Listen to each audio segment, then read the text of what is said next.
কাঞ্চন পাল uncle বলেছে pasta বানাতে উৎসাহ রান্নাঘরে এলো বিকেল বেলাতে।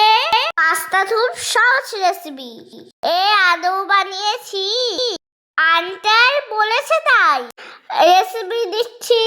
লেমতে পেঁয়াজ রসুন লঙ্কা কুচিয়ে দিলাম, গাজর ক্যাপসিকাম বিনস দিয়ে নেড়ে চেড়ে নিলাম।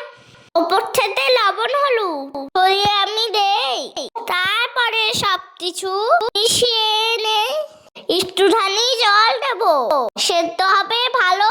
বন্ধুরার উৎসাহ জীবনে নিয়ে এসেছে আলো।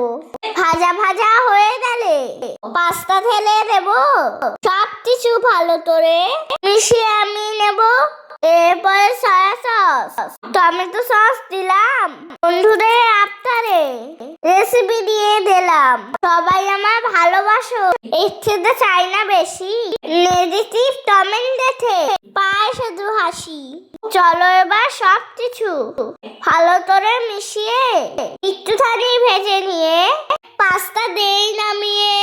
যারা আমার ভালো চাও তাদের অনেক ভালোবাসা, খারাপটাও যারা জেনে রাখো উৎসাহ কোনোদিনও ছাড়বে না আশা। নেগেটিভ কমেন্ট দেখে মনে হয় তোমাদের জলসা পুরো, এসো আরেকটু আমি ছড়িয়ে দেই লবণে দুরো।